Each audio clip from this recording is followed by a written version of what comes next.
Hi, this is Shui with a review of the Jordan React Elevation, Supreme Elevation. It's got so many adjectives. Supreme Elevation, React. I keep forgetting which the adjectives are. It's one of those adjectives.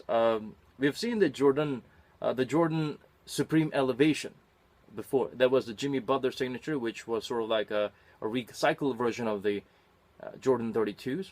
This one, it's not exactly a recycled version of any specific Jordans. It does have the overall silhouette of the Why Not series. Um, Immediately you'll notice that it has the React foam. It's got a nice little encapsulation. The encapsulation has a little bit of a give here. There's a lot of little dots with separation there, and the React itself is super soft. That's why it needed to be encased. But at the same time, the encasement is not rigid, where it just completely kills the cushioning. So, in terms of heel React cushioning, this is the best out there, along with G4, in my opinion. Better than the BB Next, which had this triple stacked React that served not much of a functional purpose other than that providing that sinking feeling. It's not too high to the ground. It provides the adequate amount of bounce and shock absorption and the smooth ride forward. There's a decent heel-to-toe drop. The React foam is, you can see how plush it is there, and when you've got it exposed at the core like this, it also provides with additional shock distribution or impact distribution. The pattern here, it's great. It's actually quite good. The little circular pattern along with these sharp blades, they provide really good traction and quite durable as well. On the forefoot, they have a traditional, conventional herringbone pattern, which could be dangerous if you have unpleasant experience with the Adidas copy and paste type of herringbone, but this is actually pretty good. And at the same time, where it's really important, where it really matters, they do have the pivot point and the radiation traction spanning out along the shape of the zoom here. So this is really good. Traction is A+. The zoom here, as you can tell, it's about this size, but interestingly, it's not. If you peel a little bit of the insole, you can feel the zoom here not protruding from the midsole, but rather the area where the zoom here is, it's a little bit sunken in. So it's close to the outsole, and the midsole is thin with the zoom area kind of sunken in, which is a little bit of a contrast to the G4, Converse G4 for the Draymond Green, which had the zoom portion sticking out a little bit, and you could actually feel the zoom. But at the same time, the flaw of that shoe was that the surrounding area had barely any type of midsole material around it, so you could actually feel your toes right next to the outsole. You need a lot of thicker insoles to fortify that shoe's cushioning.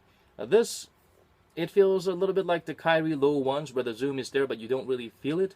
Like the PG ones, where you know the zoom is there but you don't exactly feel it. So yeah, or the LeBron Soldier 10, where the zoom is there but you don't really feel it. So it's low to the ground, so it's good, but it feels like great React foam at the back, like the one they use in the G4. But on the forefoot, sort of like a mediocre zoom that you can't really feel, but you have to believe that it's there, like the PG ones or the Kyrie low ones. They have a little smiley, tidy thing, rigid foam TPU type of material to provide some anti-inversion lockdown. It's nice to have it decoupled like this to reduce the weight of the shoe. It weighs less than 400 grams for a size 9, so that's good. It's got a nice little elf nose to help you slide your foot in. That's always welcome. But at the same time, the heel cup is a little big, so if you have issues with heel slippage from time to time, you probably want to try the shoe out before buying them, because you might have such an issue. There's not a lot of thick, substantial ankle padding that's protruding out to lock your foot down in place, which can be good sometimes for some people, because some people feel that those protruding gel pads actually provides blisters. But anyway, that's a situation here, and the problem is they do not have any fly wire or any type of a lockdown concept or mechanism that provides the shoelace to pull this all the way up. There, it's just here. The eyelets are there, and there are no fly wires. So that's something you should consider and keep in mind. The toe box is great. I feel like more shoes should be this way. It's very sharp and low and there's no crazy dead space on the toe box area, so that's good. That's why I go true to size, and it's good. And the width, it's perfect. It doesn't have any chafing, sharp little cutting areas that's super narrow or anything like that. It feels like a traditional, good old fitting, form-fitting shoes from the 90s. That's how it feels like. The lockdown could have been better, but overall the material is very scratchy and rigid, so it should not be a problem in terms of any resistance that you need to prevent your foot from twisting all over the place. So yeah, this is a good budget model.